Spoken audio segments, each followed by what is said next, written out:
Živijo, jaz sem Boštjan Apar in to je podcast podrobnosti, epizoda številka 091. A to lahko rečem, Anže Tomič, 091. Ker zadnjič, ko sem rekel 090, si imel malo pripombe. Ne pripombe, ne, pač imel si nekaj za dodat. No. Ja, pa se vsak ima nekaj za dodat, ko sliši nič, 9 nič. 4x4. Tako ni važno, glavno. God. Ne, mi je pa všeč, da si, kaj je din, zdaj imaš samo še 9 epizod, ko šlo to furo, ka pol ne vem, če boš prstotki rekel 1-0-0, veš kaj mislim? Ne, kam pa rekel 0-1-0-0, kam pa, to je bila tvoja ideja, da je treba 0 spredje, že, kaj se zdaj? Ne, se to je v redu, ne, sam hočem reči, da pa reče 100, ne. Pa je glupo reči, tako da po moje kar furi to zdaj do stotke, 0-9-1, 0-9-2. Ok. Torej, sultan, kje si, oziroma zdaj pa novem VIP sultan. Ja, VIP sultan, predvsem to. Ja. Ker sem bil v enem tweetu z ljudmi, ki, kako bi rekel, pisana druščina, ali kaj sem že napisal. To zdaj, ambeno vedo, o čem govoriva. Pač nekdo je tweetnul, da moramo širiti, da je basket tekma, pa je to v isti tweet, tako mene, tebe, pa koga še, Tino Maze, kdo je živel? Ne spomnim se, kdo se je še. Ja, res. Tako bi rekel, jaz nisem pasel, kaj je zraven. No. Ja, si, stari, seveda si. No. Ko Peter je bil zraven, Borod Pahor je bil zraven, pa Lejo taksist, ko res pisana druščina. To je to. In pa Anže Tomič, a.k.a. VIP Sultan. Res je. Tako, isto C je to izjavil na Twitterju. Ja, moramo dati props. V glavnem, kaj smo torej, že danes velikega vodja, pa danes nija, ne? Ja, ker pač dela, tako kot vedno. Me je pa prosil, da podmuklo spromotava en event njegov, tako da če mi dovoliš, bi kar zdaj to naredil. Brade imajo 31. V festivalni dvorani, 31.12. ob 8. kao. Tako da to je treba povedati. Hvala, Pižamski, si mi to. Kaj danes dela? Kaj ima predstavljamo? Nekaj ima, se veš, da on ima zmeram nekaj. Ja, Pižamski ima dve stvari, ali zdaj na fitnessu, ali pa dela. Ne, na fitness sicer ni, pa bi raje bil tu, po mojem. To je res, to je mogoče res. Ja. Ne, to sem hotel reči, da se bo dogajalo v prihodnosti, zdaj ko smo pred časom spremenili format, da bo kdaj bom jaz manjkal, kdaj bo Pižamc manjkal, ne vem, a se bo kdaj zgodilo, da bo tudi Sultan manjkal, sicer po mojem težko, ampak ajde. Tako da ja, ampak... Tudi to se lahko zgodi, se Pižamc po mojem lahko pohendla saj posnet, pa jaz pa zmonteram, tako da you never know. Ne vem, če bi zaupal to Pižamcu. Mam ga rad, sam ne pa to, ko bi mu zaupal snemanje epizode. Drugač pa, da bomo to kar klej javno povedala. Ful dobro se te sliš, ker imaš normalen internet. Ja, imam, upgradal sem si. Mislim, pa se tam si skozi dober nit. Ne, zdaj se pozna, da je boljš, da star, res. Ne zabavam, tako da ja. Zdaj 50 skozi 50, stari. To je to.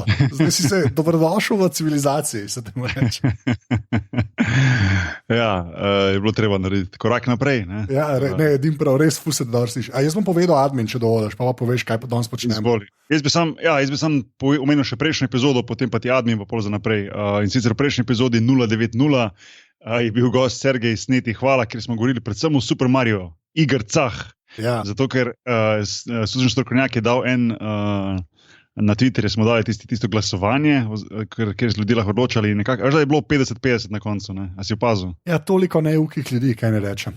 Ja, v glavnem, govorili smo o videoigrah ali igrcah, kakorkoli že, in vse na to, tako da dosti nerdy epizoda, ki pa se mi zdi, da je spadla dosti zabavna. Nekdo je izjavil, da ti misli, da to ne bo epizoda za njega, potem pa mu je bila do jaja. Res je. To je bil ful dober feedback. Ja, super. No, dej, admin. Ja, seveda, podrobnosti imajo svoj Twitter račun, afna podrobnosti /si, ki ga fura naš Sužen Strokovnjak. Dajte kakšno oceno v iTunesih, kjer se pridno nabirajo. In pa največ pomeni, če nas podprete. To pa naredite tako, da greste na aparatus.si poševnica podpri in tam poklikate. Brez tega res ne bi bilo možno, da tole počnemo, tako da res ful hvala. In to več manj admin. Super. Zdaj pa še današnja epizoda in sicer danes bo pa gostja slovenska, zdaj rečem že bivša plavalka, Sara Isakovič, ki je tudi ena izmed najbolj uspešnih slovenskih športnic. Leta 2008 v Pekingu je domov prinesla tudi medaljo z olimpijskih iger, tako da nas čaka en zanimiv pogovor s Saro. In to je to. A smo? Smo. Pa štarti zadevo.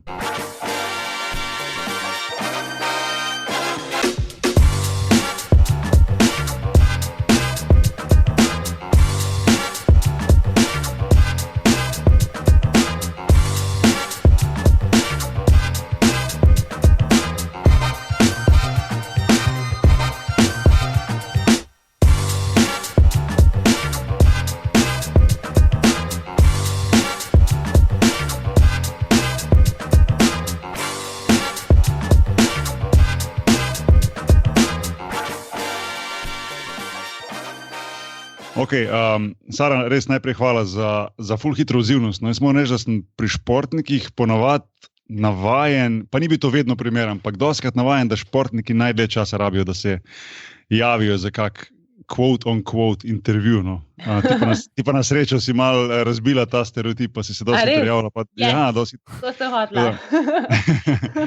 Tako da se je bilo fajn to hitro zmeniti. Hvala za povabilo.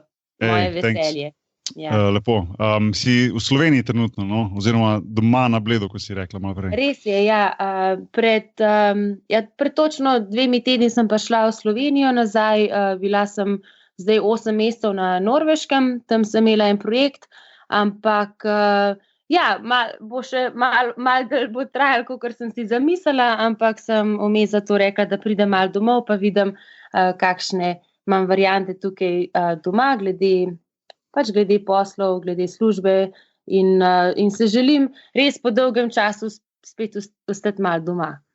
Ker me se vsi hecajo, kakor, si prišla, a za 5 dni prišla, a za 3 dni prišla. Nekaj ne, zdaj bom pa res kar nekaj mesecev tukaj, tako da je lepo biti spet na Bledu. Sem bila tudi zdaj doma zelo zasedena. Ja, tako da bom videla. Ja. Nekaj, mislim, za tebe dom res je vse posod po malem, no? Tako se mi zdi. Vsaj, kolikor sem jaz te poznam prek medijev, pa kolikor sem razbral, ti si v bistvu odrasla v Dubaju, če se ne motim, ne? Ja, tako je bilo. Še predtem sem bila pa v Indoneziji, pa Maleziji, res med vojno, takrat moj oči Srb, tako da pač čez noč ni mogel več v Slovenijo in je spakal kufre in smo šli takoj v Indonezijo, pa Malezijo. Jaz sem v bistvu v Kuala Lumpurju splavala, tam sem se, nikoli nisem imela občutek, da je bila kakršnakoli vojna. Moja starša sta hotela, da odrastem posod po svetu, potem smo se pa leta 1996 preselili v Dubaj, kjer sem pa začela hoditi v mednarodno šolo, tako da smo bili malo več kot 5 let tam. Ja, potem sem se vrnila v Slovenijo za 5 let, pa potem sem bila v Ameriki 6, pa spet v Dubaju 3, pa zdaj malo več kot pol leta na Norveškem, tako da zdaj sem pa spet po 10 letih doma. In sem vesela za vse svoje, pač zelo hvaležna za vse svoje izkušnje, zato ker se mi zdi, da res enkrat, ko greš malo ven v tujino, se sam sebe bolj najdeš, se spoznaš. Jaz sem pa imela ta privilegij, da sem tudi študirala v Ameriki in razvila pač celo svojo persono še izven plavanja, ne? Ker to je v bistvu zelo pomembno, ker po končani karieri sem vedno imela željo, da še nadoknadim življenjem in da še kaj dosežem na drugih področjih. Ja, seveda, ja. Ne, se mi zdi to predvsem zanimivo. Jaz ne vem, sigurno imaš lepe spomine na Dubaj, pa to meni to prvo malo padlo v oči, zato ker sploh danes velja Dubaj kot za neko tako hitro varianto za neke res eksotične počitnice, pa ne eksotične, bolj take ekstremno. Ampak vseeno ti imaš verjetno malo drugačne spomine na Dubaj. No? Tebi tam bil le dom in če lahko mogoče malo več poveš recimo o tem odraščanju tam pa tako, ker se mi zdi, meni se zdi to precej nepoznano. No? Ja, sam hoče reči, da po mojem nisi živela v unem hotelu, ki zgleda jadro.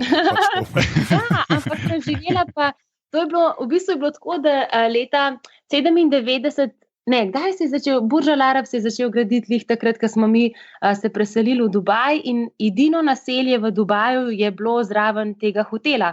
V bistvu je bil Dubaj čista puščava, tam je bilo 20 hiš in naša hiša je bila ob morju zraven Burj Al Araba.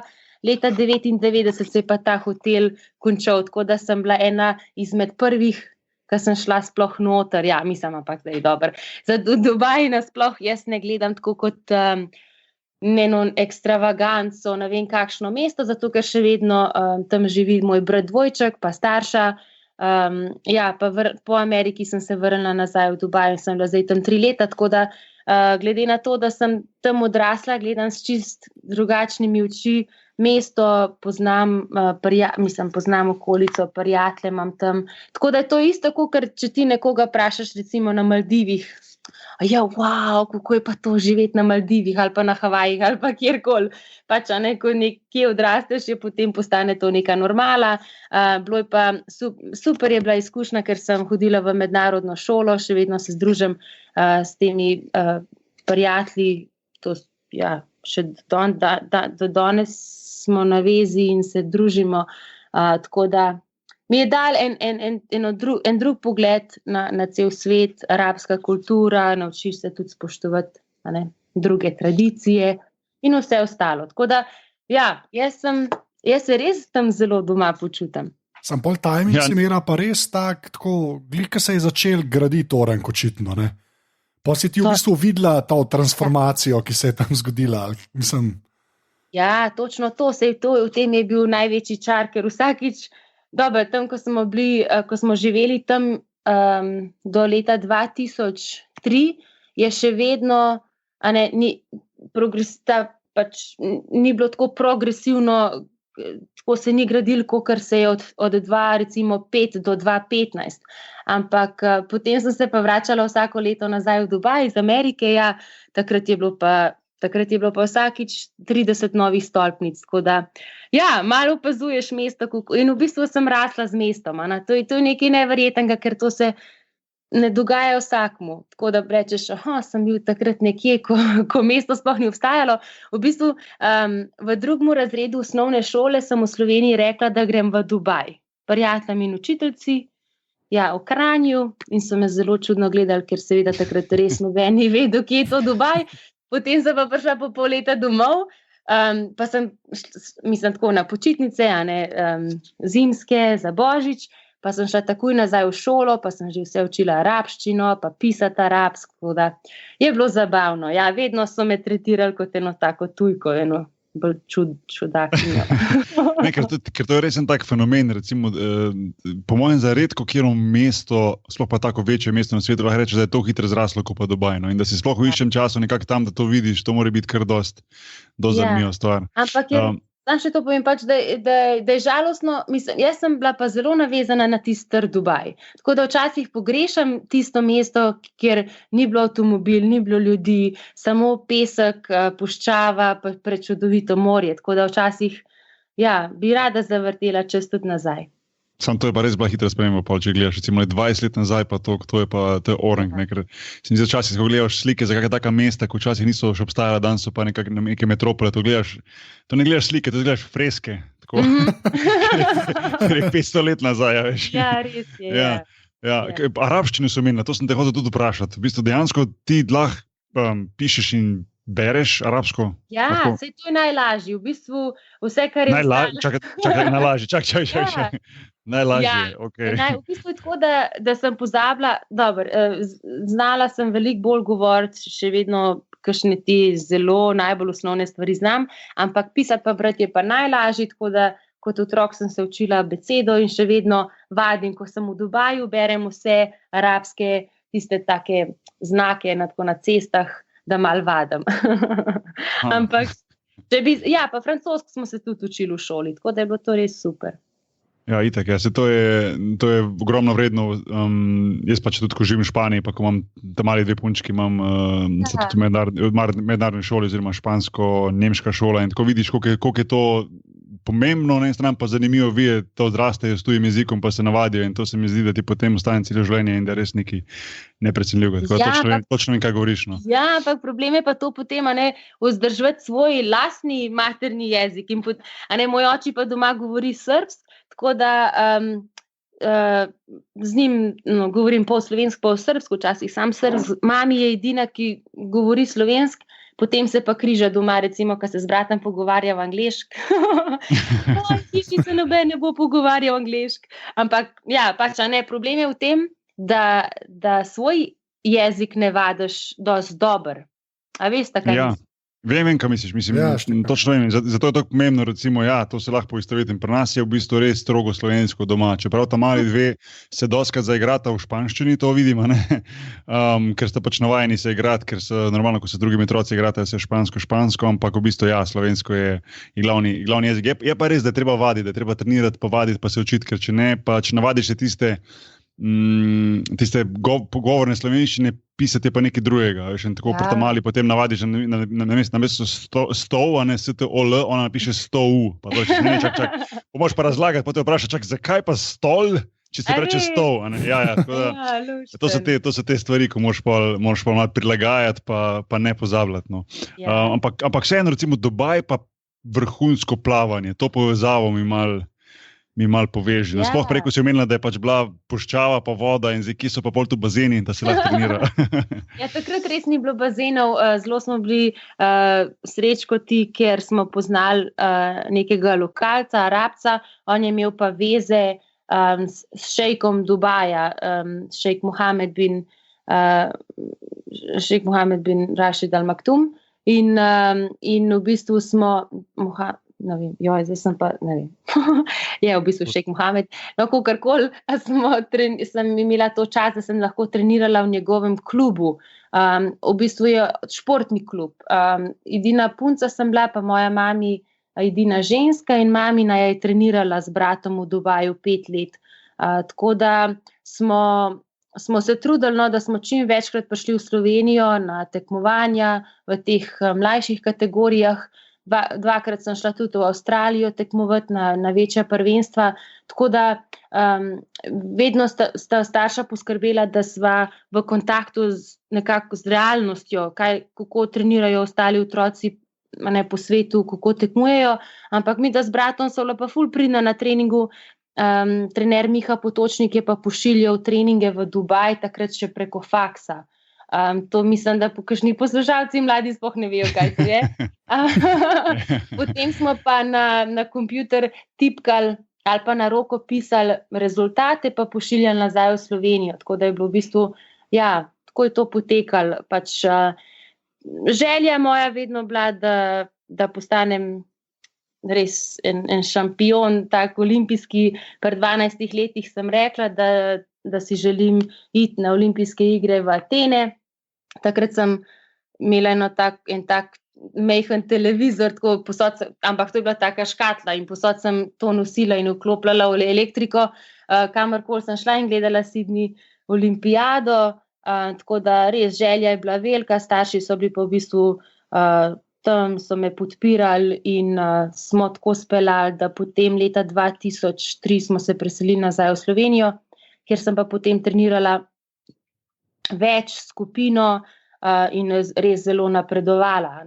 Ampak je bilo super, ker pa mislim, da mladi športniki v trenutnem času so pretrenirani, preveč trenirajo, preveč je nekih pritiskov. Jaz pa še vedno kot otrok v Dubaju sem trenirala samo enkrat na dan, pa tudi, če je bila kakšna rojstnodnevna zabava, je mami vedno prej spustila ven iz vode, pa uživala so. V bistvu sva pridno trenirala, ampak kot otroka sva uživala v vodi in se imela fajn, kar pa mislim, da mi je pomagalo pri tem, da sem potem v karieri šele bolj pozno toliko napredovala.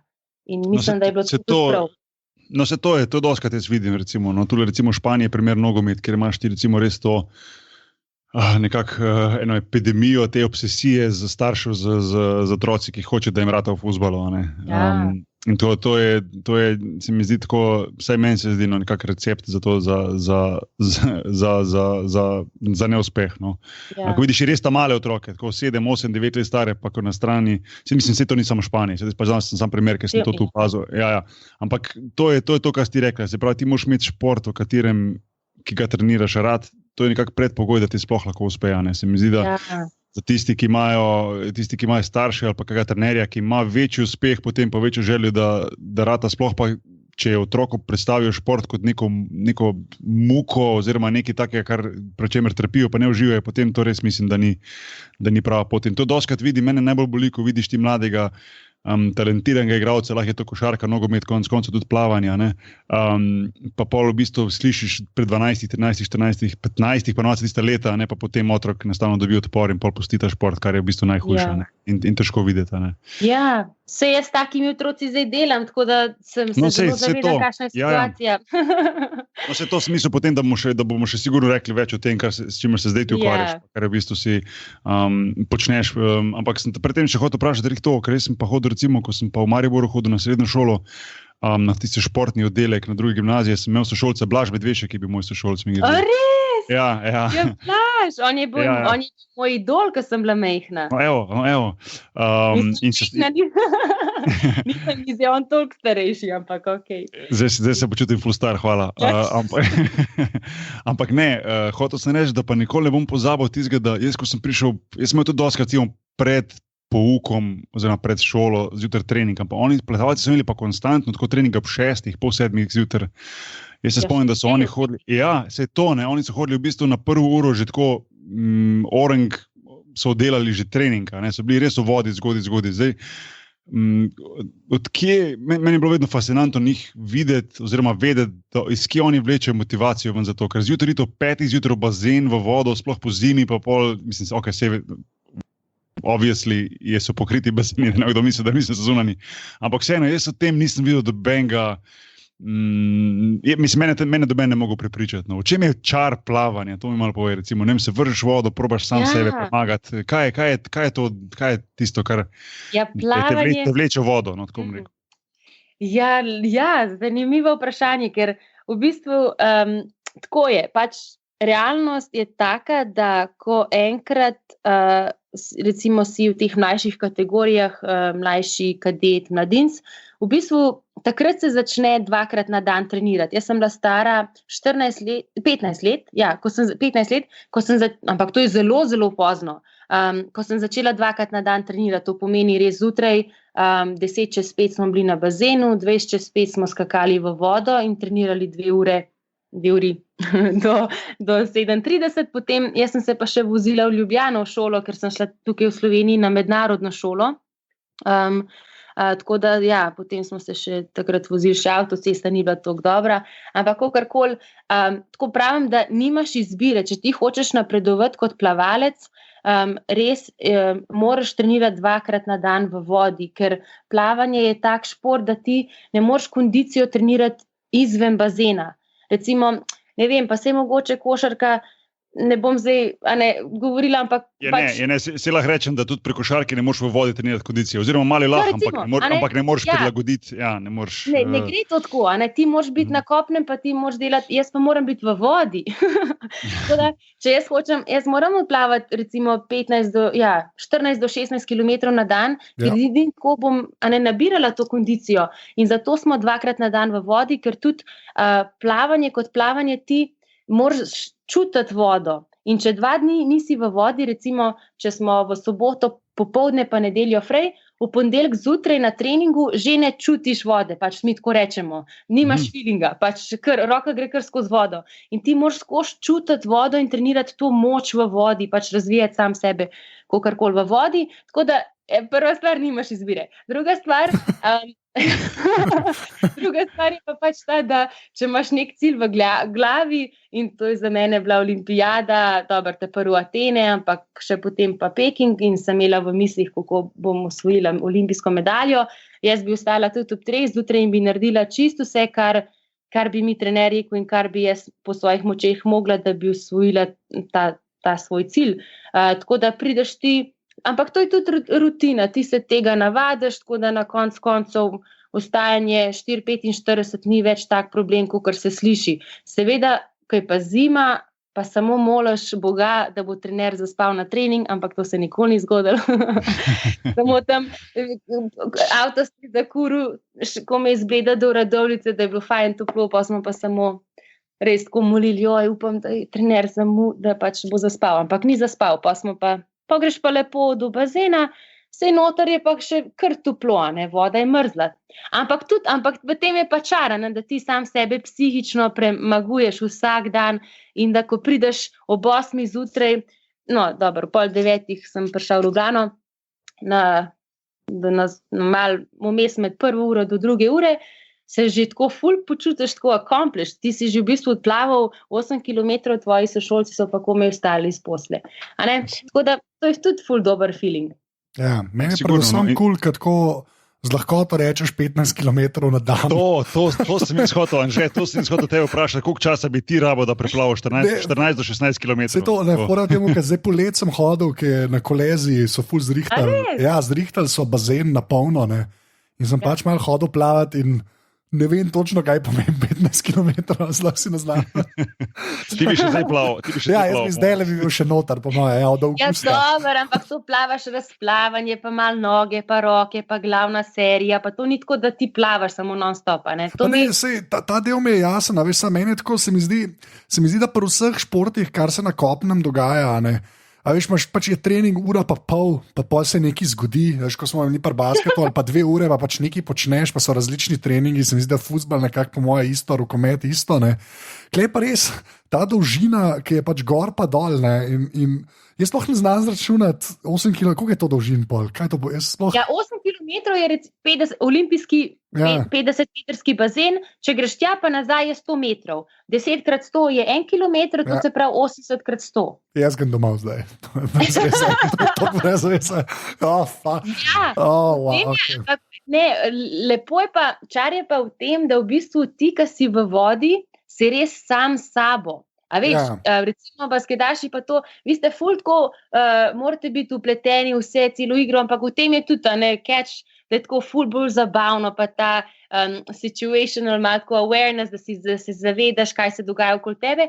Pri nam je pa res samo, ti kot človek lebdiš, dobro, to se zdaj ful na easy sliši, plavanje je zelo krut šport in ja, včasih misliš, da boš potonil, ampak kakorkoli, ti si v bistvu v takem nekem stanju lebdiš in si sam sabo, v bistvu samo voda pa tvoje misli, pa dihanje, ker se še vedno, ti se moraš fokusirati vedno na dihanje, ko plavaš, mislim, to pa avtomatično pride, ampak tako da je... To jaz nikoli ne morem, jaz vedno, ko pravim dihati, vedno kaj požrem vodo, mislim, kadarkoli se spravim po bazenu, da bom rekel, zdaj bom pa naredil 30 dolžin, pa nekje v mesec zgodi, da požrem vodo, in to je dihanje, to je lik ta fora, nekaj prije kontra prijem za zamahi.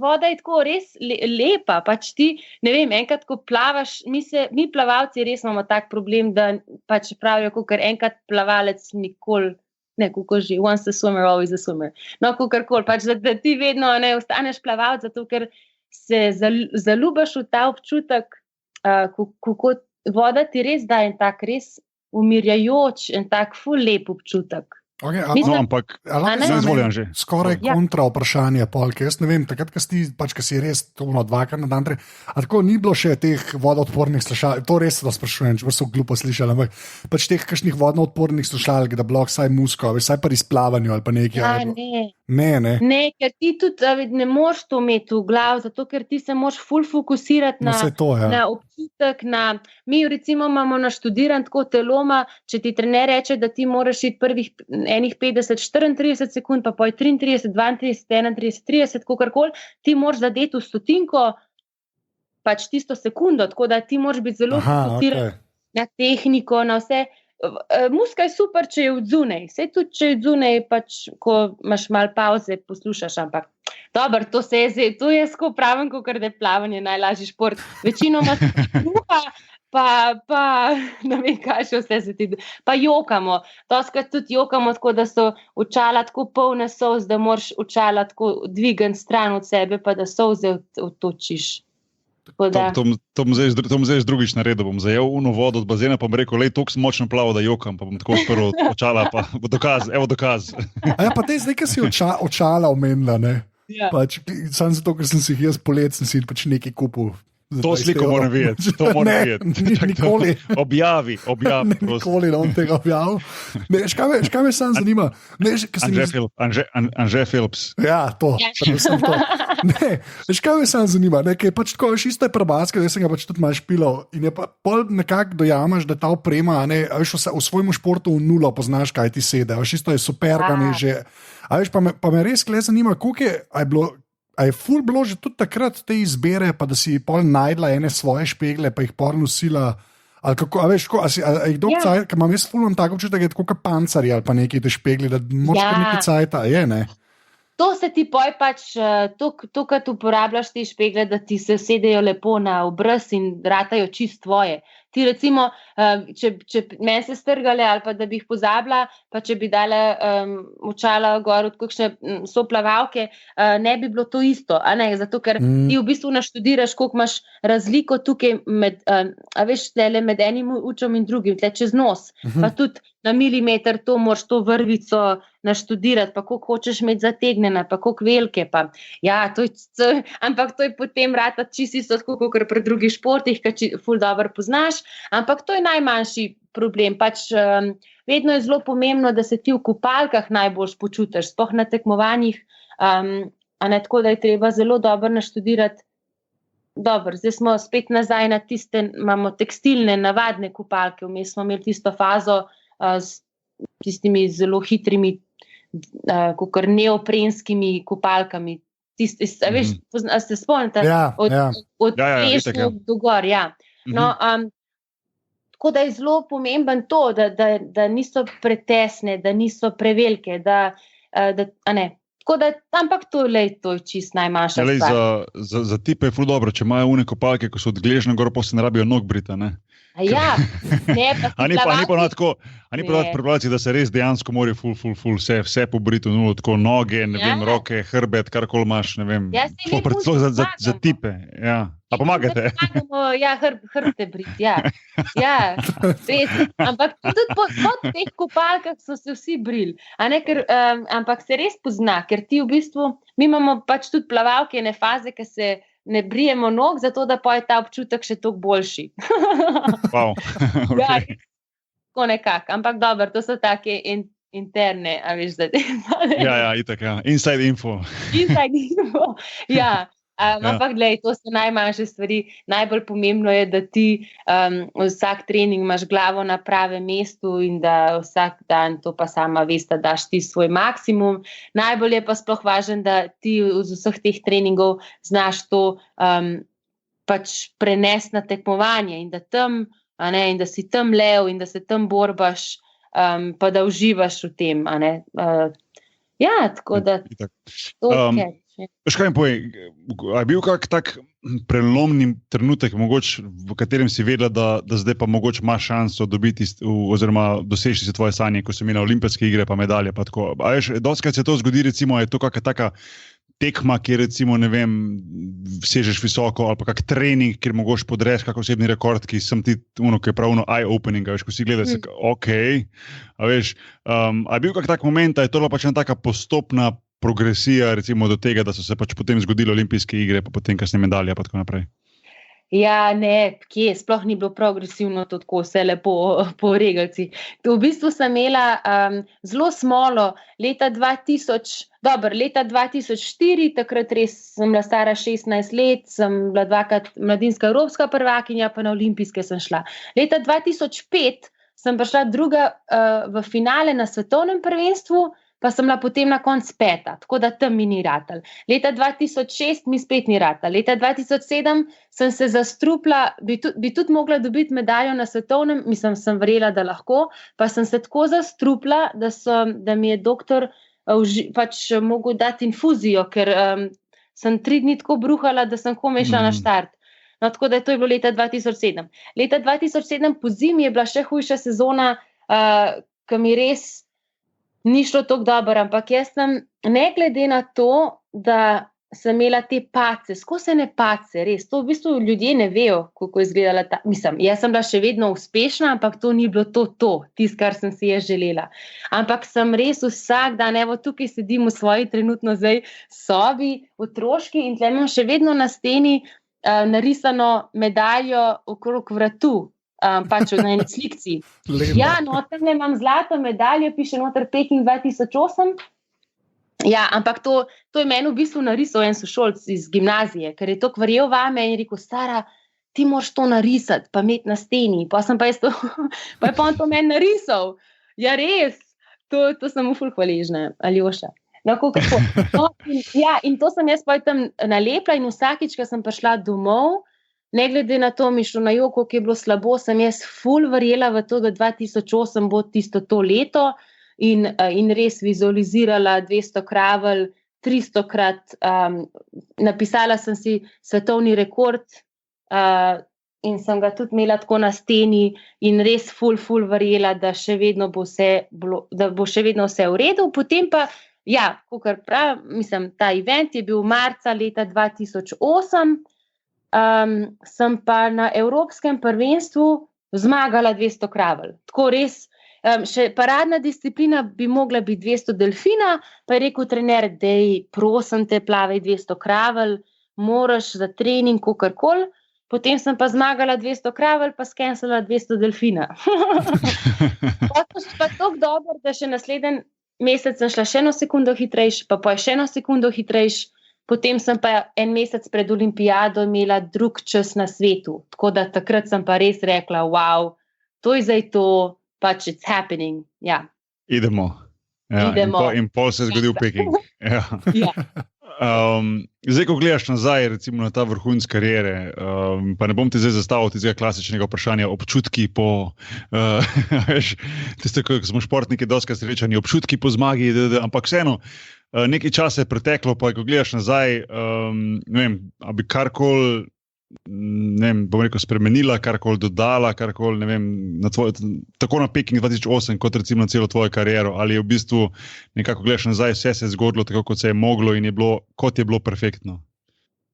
Ja, vse to me vprašajo večkrat, a ti je žal, da nisi zmagala, pa jaz vedno rečem, da ne, ker je v bistvu to zame, res to je bilo zame takrat kakor zlata medalja, pač lahko bi bila 4., lahko bi bila 5., lahko mi sploh ne bi ratal. In malo sem imela smole, ker ti zadnji obrt na 150 metrov sem se komaj dotaknila stene, res tako, komaj sem se s prsti udrinila, s stegnenimi nogami sem se udrinila, pač nisem, mi to rečemo, da sem zgrešila steno. Tako da, ampak lej, sem pa dobila toliko adrenalina v tistih zadnjih 50, da mislim, da sem zaradi tega šla na življenje in smrt in si pripravila srebrno medaljo. Tako da, ne glede na to, nikoli nisem razmišljala, kaj bi drugače delala, kaj bi bilo, če bi to bilo. Pa sploh potem še naprej, glede kariere, sem šla pa v Ameriko študirati, seveda nikoli več nisem toliko zelo hitro plavala, kakor v Pekingu, ampak moramo pa vedeti, da sem jaz 1 leto pred Pekingom vzela res čist pauzo, maturirala sem, gimnazije sem bila konc leta 2007, potem sem pa rekla, ok, 1 let bom jaz čisti profesionalc. Potem pa v Ameriki, pa to isto, spet laufaš zjutraj v 5 na trening, pa na predavanja, pa sam kuhaš, pospravljaš, tako da v Ameriki spet nisem bila tako profi, ampak sem tudi imela nove ambicije in to je bilo, da končam šolo, da študiram in to je bila zame najboljša življenjska izkušnja na svetu, tako da če bi osvojila, ne bi to zamenjala za 30 zlatih olimpijskih medalj, sem imela ta privilegij, da sem dobila štipendijo na Berkeleyju. Tako da, ne bi, res nič ne bi menjala, ker se je vse res zgodilo tako, kot se je moglo. Tako imam tudi jaz to v glavi. Meni se ti, zaradi tega ti bila meni kul takrat, ker se je zgledal, to se weird sliši, ampak meni je res tako zgledal, da si ti pač plavanje imela, pa se je ta Peking zgodil, pa si pa tako štipendijo dobila, pa ti je, saj meni je tako delovalo, da je bil to plan. Ja, sej to je tako, Okay. Pa sej to more biti. Sej. Ti recimo kot športnik, da dobro, sej se ti sam preizkušaš tako, te svoje limit, koliko v bistvu lahko, kaj si vse zmožen in jaz sem sama sebi dokazala v plavanju, da je res vse možno, pač če ti imaš glavo na pravem mestu, če verjameš vase, če ful trdo delaš, da je vse možno, pač da ti lahko rata, Tako da to je bil zame najboljši life lesson skozi plavanje, ampak zdaj pa, da eni imajo ta privilegij, da so lahko športniki cel življenje. Recimo basket, ste lahko malo starejši. Plavalci pa imamo pač, dobro, zdaj so skozi bolj tudi starejši plavalci in tudi oni tekmujejo, ampak ni to tako, da tudi od plavanja lahko živiš, To je problem. In jaz sem se vedno zavedala, da je to samo kakor en tak stepping stone za življenje, za naprej, In vedno so me tako tudi starši podpirali, da se razvijam, da se izobražujem, ker po plavanju, ko zgubiš to identiteto, kdo pa si poj? Vse to je ta najtežji preskok, no, se mi zdi, potem, ko si vajen neke tako tekmovalnosti, kot konc koncev tudi neke medijske pozornosti, pa vsega skupaj, in potem, ko greš nekaj novega delati, je kar treba se prilagoditi. No, jaz sem tudi zdaj na tej točki, čeprav ti si nehala pri 26, čeprav razumem, jaz pri 36, tako da malo je razlike, ampak vseeno, no, nekako feelingi so pa podobni. Ampak vseeno, no, ti si nekako šla v to tvojo, bom rekel, kariero, po karieri, precej mirna, ne, sproščena. Tudi z nekimi cilji za naprej. Študij, kot si rekla, tamle v Berkeleyju, je bil zelo zanimiv, in iz tega ven si potem tudi speljala neke stvari, ki jih zdaj počneš. Sploh v bistvu tudi zaradi tega si v Sloveniji imela neka predavanja. Prekratki pa mogoče lahko malo to poveš, ker je v bistvu vse povezano nekako s športom, pa s psihologijo športa, in to je tudi za mene zelo, zelo zanimivo, pa te prosim, če mogoče malo več o tem poveš. No. Ja, seveda. Ja, tako je bilo v bistvu, da sem na Berkeleyju študirala psihologijo, bolj s poudarkom na nevropsihologijo, ker me je zelo zanimalo, kaj se dogaja v naših možganih. Potem sem pa takoj po Berkeleyju 2013 se preselila v San Diego, tam sem dobila službo kot asistentka to je bil laboratorij, raziskovalni laboratorij, I guess. Hvala. Raziskovalni. Ja, to je doktor Nahbar. To sem jaz, doktor Nahbar, to zdaj povedal. Ja. Ne, tako se je, smo raziskovali. Tam sem bila 1 leto pa pol, smo raziskovali možgane teh Navy silcev pa marincev, to je ameriška vojska, pa olimpijskih športnikov. In smo v bistvu gledali, kaj se dogaja v možganih pod stresom in kaj to pomeni biti odporen na stres. In potem smo primerjali, recimo, pač v angleščini ta beseda resilience. Kaj to pomeni, da si ti v nekem danem trenutku ful odporen na to situacijo in optimalno nastopaš v tej neki situaciji. Ampak dobro, to smo mi delali, to so bili eksperimenti v laboratoriju in smo mi delali fMRI, to je fMRI, ko se reče v slovenščini, fMRI, functional magnetic resonance. Magnetna resonanca, ja. Čakaj zdaj to doktor Narba to zdaj prevede. Anže, poslušaj, funkcionalna magnetna resonanca. Anže, slišiš to? Ja, res. Ja, to je to. Kje imaš diplomo, to star, jaz ne vem. Ja, ne, stari, danes, ko ni pižamca, moram jaz uletavati. To je res. Prevajanje. To je res, ja. Hvala, sem zelo hvaležna. No, zato, ker smo gledali v bistvu funkcijo možganov, in opazovali, kako zavedanje, ko se ti, v bistvu je zavedanje ključ do odpornosti. Če se ti zavedaš sam sebe, če se zavedaš svoje okolice, to je v bistvu slovenska beseda, se reče zdaj čuječnost, da si ti ful čuječen, v takih trenutkih možgani res funkcionirajo optimalno, ker se ti zavedaš in imaš tudi to možnost, da prefrontalni korteks, ko v bistvu vse odloča, kako boš ti na neko stvar odreagiral, regulira emocije, pa anticipira, kakorkoli, da ves ta, to se reče ta executive functioning v možganih, da to optimalno dela, če si ti čuječen, če se ti zavedaš sam sebe. In smo v bistvu gledali to povezavo v možganih, kaj se dogaja, če se ne zavedaš situacije, pa samega sebe, to pomeni svojih misli, teh notranjih dogajanj v telesu, ker si ful bolj dovzeten do stresa. Se jaz to v slovenščini težko razlagam. Pač v bistvu smo celotna zgodba je to, da smo gledali, kaj se dogaja v možganih pod stresom in kako ta zavedanje, awareness, training, kakor trening čuječnosti vpliva na to. In to tudi Navy silci pa marinci imajo svoj program, se reče MMFT, Mindfulness Based Mind Fitness Training, in smo skenirali njihove možgane pred in po tem mentalnem treningu.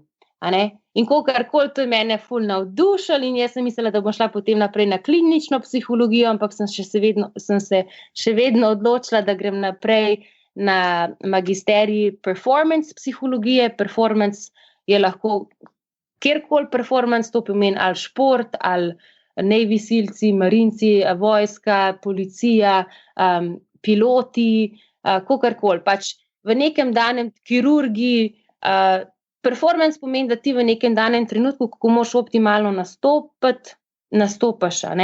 In kakšna je psihologija, kaj je potrebno, da se ti na take trenutke pripraviš, kako treniraš svoje možgane, da si odporen. Tako da sem pa potem končala magisterij in zdaj se trenutno ukvarjam s performance psihologijo. No, ampak recimo zdaj, ko si omenila to performance psihologijo, jaz si predstavljam tu dost, oziroma kako pa potem lahko treniraš svoje možgane, da imaš boljši performance. A zato, veš, kje so te, ne vem, kako bi rekel, tools, orodja, no, za to? A je to meditacija, je to, ne vem, kak poseben trening? Jaz moram reči, da v meni v karieri res dost zanemaril to, oziroma nikoli se nisem preveč poglabljal v te stvari, pa mi je ful žal, da nisem. Je pa res, da se mi zdi, da se vedno bolj normalno, ko gre pa čas naprej, vedno več ljudi spoznavajo o telesu in o možganih in tudi mogoče zdaj veliko več stvari takih in podobnih na razpolago, da človek oziroma športnik lahko poseže še po boljših rezultatih, kot sam misli, da je sposoben, ker možgani so čudo, ne, tako rečemo. No. Ampak vseeno, no, kje so te orodja, da ti pa lahko... Ja. Jaz recimo, ko prakticiram to, jaz v bistvu kombiniram različne koncepte. Prvo se mi zdi, da ljudje res morajo vedeti, kako funkcionirajo možgani, kako smo napeljani, zakaj odreagiramo tako, kako nas emocije prevladajo, zakaj se to dogaja. In tudi ni važno, je otrok star 10 let, delam delala sem tudi s piloti v Dubaju, pa večinoma s plavalci in piloti. To se pravi, te dve populacije zaenkrat najbolj podrobno. V bistvu razlagam, v bistvu je to samo edukacija. Mislim, da že to pomaga pri tem, da se zavedaš, kako funkcioniramo kot ljudje. Tako da je to v bistvu razlaganje, malo tako nevropsihologije, ampak zanimive, tako fun facts. Jaz to vedno tako zelo luštno razlagam, otroci ful poslušajo, oni so najbolj zainteresirani. Za starejše mora biti bolj to tako pompozno, tako malo bolj cool, da vejo. Otročkam je zabavno samo, da vejo, kaj se v možganih dogaja. Potem druga platforma je res trening čuječnosti, to je ta cel awareness training. V bistvu ti treniraš zavedanje s tem, da zapreš oči in se fokusiraš na dihanje. Ampak mi športniki recimo smo zelo srečkoti, ker to zelo na naraven način prakticiramo. Sej, ne vem, pač, če le strelaš na koš, vedno malo prej, a vdihneš enkrat, ne? Vedno, ja. Vdihneš in vdihneš.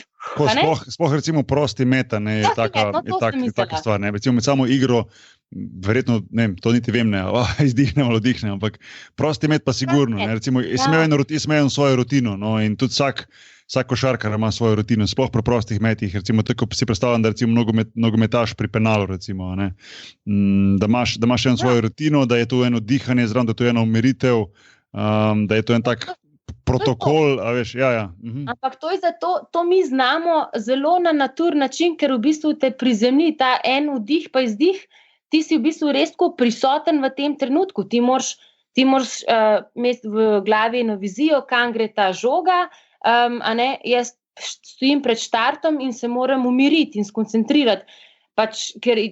Ampak mi imamo to zavedanje, kako recimo dihanje vpliva na fokus, na koncentracijo. Ljudje, ko hodijo po svetu, se niti ne zavedajo svojega dihanja, ampak to je čisto prvi step. Pa greš pa naprej, kako se ti zavedaš svojih misli. In tudi športniki se zavedajo, recimo jaz sem se mogla zavedati svojih misli vsak dan. Če sem razmišljala, jaz to ne morem, mene to boli, pa to, pa kaj, ne vem kaj še vse, pa lačna sem, pa ne vem kje glava.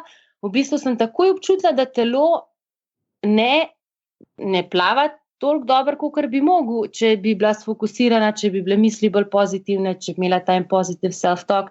A se strinjata? Ja, ne, se to ima dosti veze s tem, no. Mislim, to je sigurno in to je tudi sploh še toliko bolj zanimivo, je pa recimo, Sara, če lahko sem to rečem, celo pri skupinskih oziroma pri ekipnih športih je pa toliko bolj zanimivo, ker če imaš ti nekoga v ekipi, ki je recimo vodja ekipe, in pa potem cela ekipa tudi gre tam, kjer on gre. A veš, kaj mislim, to je pa še se mi zdi en element več, kjer v bistvu, če je on pozitiven kot vodja, pa če zna on na pravilen način potegniti ekipo, gre lahko v eno smer ali pa v drugo smer. A veš, in to mogoče, ne vem, koliko imaš recimo izkušnje delati to z ekipnimi športi, ampak se mi zdi, da taka stvar bi bila zelo zanimiva tudi za ekipne športe, s katero se ti ukvarjaš. Čistko, ja, seveda, no, ampak kogarkoli, pač v bistvu trening zavedanja je zelo pomemben, ampak to pravim za te populacije, recimo za piloti niso tako in tune, veš, tako, da se ti zavedaš tega mind-body connectiona, kako glava vpliva na telo, kako telo na glavo. Tako da ta trening zavedanja v bistvu se reče, lahko se reče meditacija, lahko se reče možganski trening možganov, ker v bistvu možgani so mišica, kakorkoli, pač jaz to hočem malo razbiti, kakšen ta tabu, kaj to pomeni. Kakšen ni to ena zdaj guru meditacija, da smo vsi ne vem kako spiritual. Pač to je trening. Ti, kolikor treniraš telo, moraš trenirati možgane. Ta tretji koncept je pa, ki ga delam, je pa bolj performance psihologija, to se pa ukvarja vse z motivacijo, samozavestjo, s komunikacijo, z vizualizacijo, kako ti v bistvu res v glavi moš, to tudi sama veš, da ti moš vaditi, zapreš oči in vadiš, ti vadiš, recimo jaz vadim, kako plavam 200 kravelj, ti v glavi vadiš, ne vem, kam greš žoga. Mečeš na koš, pa ja, to sem videl dosti pri ostalih in to je pri teh res vrhunskih športnikih oziroma sploh pri košarkarjih je to dostikrat potem zveš, čeprav se mi zdi, da tem doben ne govori nekako na glas, vsak ima to kot neko svojo, nekega jokerja v rokavu, ampak se mi zdi, da veliko ljudi to dela, pa se potem mogoče po karieri odprejo, pa rečejo, ja, jaz sem to pa to delo celo kariero in tako naprej. In to je vedno zanimivo poslušati. Ja, ampak recimo tudi, mi delamo bolj to tako zelo na naraven način, jaz se zavedam, preden skočim v vodo, pa se dirkam, jaz moram v glavi točno vedeti, recimo mojo strategijo, kako bom odplavala, na kakšen način, jaz to moram v glavi vaditi, preden bo to telo oddelal, ampak to povedati kakšnemu pilotu, kako recimo, kako bi bilo fajn, da v glavi vadi, kako oni imajo skozi vsakih 6 mesecev testiranje na simulatorju, te vaje, oni so skozi testirani, koliko so dobri, ampak oni ne vejo, da ti lahko v glavi vadiš te scenarije. Tako da v bistvu celotna performance psihologija je zelo zanimiva in je ful pomembna za celotno populacijo. A si ti študent, a si ti učitelj, a si kirurg, a si policist, a si čistilka. Ni važno, ti v bistvu res moraš tako nekako možgane svoje napeljati, da si zdrav človek, ker če je zdrava glava, si ti kot človek zdrav, in je to zelo pomembno. Čeprav je pri nam v Sloveniji še malo to vse bolj tabu, ampak ta cela psihologija. Ja. Kako pa ti gledaš recimo na te razne take dodatke pri športih, a veš, mislim kot hranilne dodatke, tako, a veš, ker se mi zdi danes, da je tudi plavanje dostikrat se sliši, a veš, razni te ali škandali in tako naprej, a veš, kaj mislim, pač doping, sem ti recimo, koliko pazljiva si tu pri tem, oziroma koliko ti je recimo v bistvu, kak pogled imaš na vse to skupaj, veš, ker se mi zdi, da je to ena taka tema v športu, koliko imati, kaj imati, kaj ja, kaj ne, kaj so te doze, kaj je pomembno, kaj sploh ni res, da deluje in tako naprej. A si se kdaj mogoče pozanimala glede tega, kot olimpijska recimo tekmovalka, v bistvu si dosti imela tudi verjetno na to temo pogovora in tako naprej. Ja.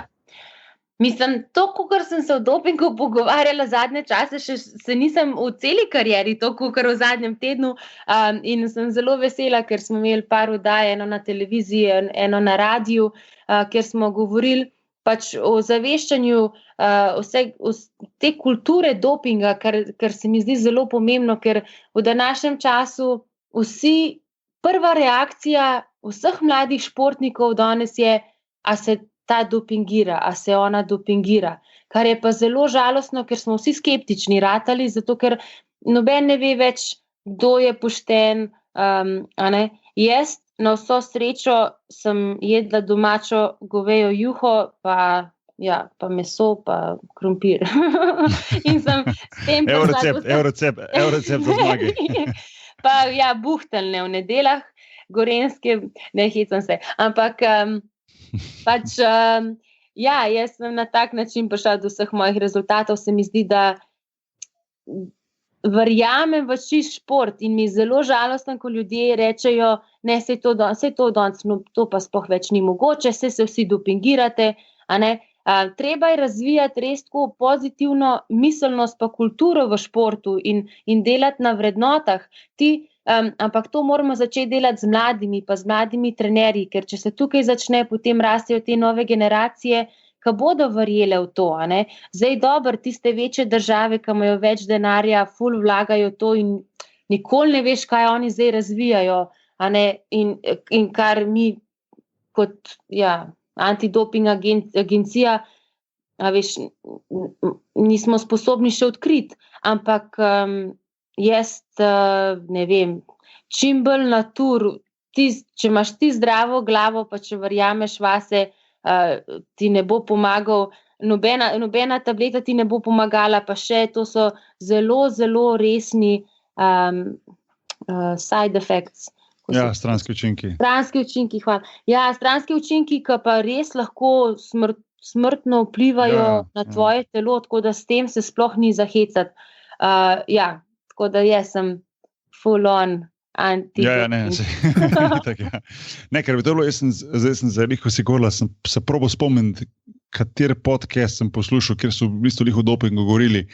In je bila ta govor, je bil tem battlu med antidopingom pa med temi državami, ki v bistvu so skozi ene korak ali pa pol koraka pred antidopingom. Tako neverjetno, koliko je enega denarja vloženega v to, pa enih skrivnosti, pa enega, da v bistvu so vedno, oziroma se skušajo biti tako en korak spredi. Zdaj, ali gre tu za plavanje, ali gre tu mogoče za dviganje teži, ali kako kolesarstvo, ali bilo kjer šport, kjer sploh je ta doping bolj prisoten, ne? Ampak problem je to zato, ker ne vem, se mi zdi, ker smo bili mi še tako mlajši športniki, ni bilo socialnih omrežij, ni bilo tega poma, ne vem, koliko boš popularen, koliko boš služil, marketing, ne vem kaj vse to.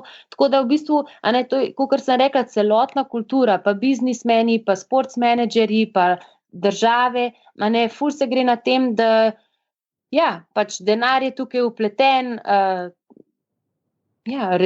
respekt, pač vse tisto, kar ljudje iščejo, ampak na napačen način, in se potem podajajo take stvari, ampak tudi jaz sem pa razlagala lih pred 3 dnevi pač psihologijo v dopingu, ker če se ti ne zavedaš svojih misli, pa recimo svojih percepcij, kako gledaš na situacijo, potem tudi ti ne moreš razločno pa jasno razmišljati, pa moralno, sploh pa ne moralno, ker si ti tako zelo čustveno vpleten vse to, Ti si ful čustven in potem možgani ne razmišljajo razločno.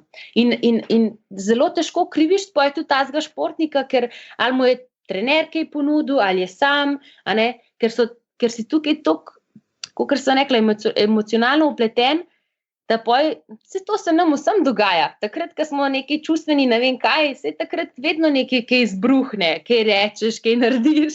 Tako da tukaj je treba razumeti, da to dejanje, da se ti dopingiraš, ni nekaj tako, ne vem kako ekstrem. Pač to je samo ena odločitev, ampak ti se odločiš za to, zato ker v tem trenutku jasno ne razmišljaš. Ja, pa se mi zdi, jaz ne morem jih reči, ker jaz tudi se lahko pohvalim, da nikoli nisem padel na dopingu, čeprav sem imel testov še pa još, ampak hočem reči, da se mi zdi, da tu je, ne vem, sploh pa mogoče bolj pri individualnih športih, je mogoče ta občutek, da če športnik zve, da ostali si pa dostikrat reče, če pa oni, zakaj pa jaz ne bi tudi, ne, a veš, tako, mislim, pač glede dopinga, pa glede imanja poživil pa tega. Ne. Se mi zdi, da sama si pomenila, recimo, normalno sploh danes, ne, recimo, ali to govorimo, ali so tule neki finančni cilji, ali so tule ta slava, da rečem, ki prije zraven, ali so pa tu pritiske, ne, konec koncev tudi organizacije, država in tako naprej, v nekaterih državah, ne Kitajska, Rusija, to prvi prijeta na misel, kjer so športniki res bolj predmeti kot osebe in kjer skozi leta bilo dokazano, da so bili oni neka orodja za to, da so se država hvalile, pa da so se trepljali po ramenih, medtem ko so športniki zmagovali na olimpijskih pa na tekmovanjih, potem pa kasneje ugotavljali, da so vsi padli na dopingih. Tako da se mi zdi to zelo, zelo žalostno. No, in nekako na srečo mogoče v košarki le ni toliko tega, no. Je pa res, da nekako sploh bolj v individualnih športih se mi zdi, da je to bolj bolj pogost pojav. Ne vem, to je tako moje mišljenje. Ja, ali pa tudi, ne vem, čisto odvisno. Se mi zdi, da tudi, kaj pa vem, kakšni ekipni športi, ne vem, fuzbal, pa ne vem, ker to k primeru, mislim, tudi ni, v basketu je bolj trava, tam trava ti bo vem. Če gledaš recimo skozi zgodovino, sploh NBA ligo, ti bo vsak drugi skoraj malo pretiraval, ampak tako, veš, in tudi v prihodnosti zna NBA kot prva taka resnejša organizacija, če spremeniti svoje mnenje glede marihuane pa tega, ne? Ampak dobro, to so že druge teme. Mislim... Ampak vseeno, se mi zdi, da nekako, ko pomislim na doping, se prvo spomnim biciklistov, pa kakih dvigalcev teži, to mi je najprej. Ampak žalostno je tudi to, da sploh amaterji, zdaj recimo doping je zelo popularen, sploh v teh fitness industrijah. To pa ja. Žalostno je to, da je to ni dobro, vse to v vrhunskem športu je, ampak tudi mi smo se to prav pogovarjali na tisti vdaji. En gospod doktor je rekel zelo dobro, da se študenti dopingirajo. V bistvu je doping tudi na fakultetah, oni jemljajo v bistvu ta Ritalin, v bistvu za fokus, za koncentracijo med izpiti. Tako da, to je problem celotnega sveta, to ni samo zdaj vrhunski šport. Čak, da si napišem, kaj si rekla, kaj zdaj študiram, tako da mi napišeš nekaj. Ja. Za otroke, mislim, tudi za starejše, pač s tem ADHD, hyper... attention deficit. Žamc, kje si, kot je rabimo pismo. Mislim, žalostno, ampak dober, mislim, da rabijo ljudje, pa mladi športniki, vzorniki, tako recimo, ampak da je treba o tem govoriti, ker vse tisto, kar pa slišimo, je pa negativno. Tako da mlad športnik ne sliši nobenih takih pozitivnih zgodb, kot ta športnik je pa res čist, zdaj se pa fokusiraj, pač ne ti bo on idola, vedno je tako v medijih, doping skandal, pa tega smo dobili, pa tega, tako da je celotni problem naše... To je res, mi zdi, da vedno kak doping skandal bi krati mogli še večji naslov napisati, kdo pa na tistem tekmovanju ni jemal in je zmagal, tako, poudariti, ja. Prejmo, da malo spremenim temo, prejmo startupu sodeluješ, oziroma si sodeloval, ne vem, če še FitzMind, lahko malo več o tem poveš, zaradi tega si bila tudi na Norveškem konec koncev. V bistvu sem sprejela ta projekt, zato ker sem bila zelo navdušena nad idejo, v bistvu kombinira psihični pa fizični trening, kar pomeni, da to je tudi fitness industrija, pač se gre za to, da si kot človek bolj fit, recimo, če hočeš shujšati, če hočeš, vsak ima svoje cilje, ampak problem je to, da danes v teh fitness industrijah se vsi zelo fokusiramo na telo, kako zgleda. Imaš six-pack, imaš tako rita, imaš to, imaš take noge. Pač problem je v tem, da če se ti fokusiraš samo na to, kako zgledaš, nikoli ne boš zadovoljen. In treba, če hočeš biti pa zdrav človek, je treba delati na svoji psihi, na samozavesti, na tem, da se, kakor sem rekla, sam sebe zavedaš. In v bistvu smo kombinirali zdaj ta psihični pa mentalni trening, da pomagamo ljudem graditi to eno pozitivno samopodobo, da ni zdaj to ne vem, se mi zdi, da so ljudje v današnjem času zelo preveč tako obsesivni, kako se reče, da so obsedeni. Obsedeni s tem, samo da bo telo ne vem kako zgledal, ampak dobro. Ali pa rečejo, zdaj bom pa jaz hujšal, pa 3 tedne, nekje 3 tedne, 3 dni na dieti, ne vem, kaj to sploh pomeni dieta, potem po 4. dnevu pa že spet totalen polom. Tako da v bistvu, če imaš pa ti res tako zdravo glavo, boš pa tudi ta 4. dan rekel, ne bom čokolade, ampak bom jabolk. A zastopa koncept, pač v bistvu je to, da ni vse v tem, kako zgledaš, pa treniraš telo. Ti moraš trenirati glavo zraven, če hočeš vzdrževati en ta healthy lifestyle, da to traja poj. Se to je najtežje pri teh stvareh, ko se v bistvu napališ na eno stvar, en teden laufa in pol v bistvu ne zdržiš. Ker se mi zdi, da če hočeš karkoli delati na tem, da spremeniš svoje navade, pa staniš svoje, ajde, če že telo, kar potem posledično izgled, mora biti lifestyle, ne pa dieta. Ne. Ja. Ampak ti se moraš zavedati teh navad, pa ti se moraš zavedati,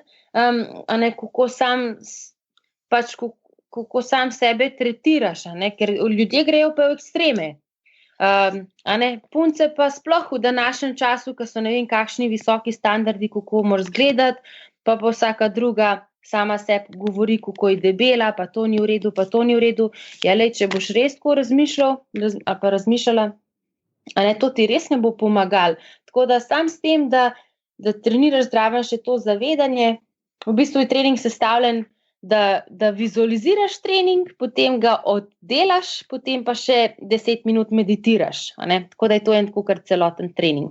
Tako ful v redu. Ampak to še traja, to je startup, vedno traja, to ne more kar čez noč dati, ampak je super ekipa, nadalje bom še vedno pomagala.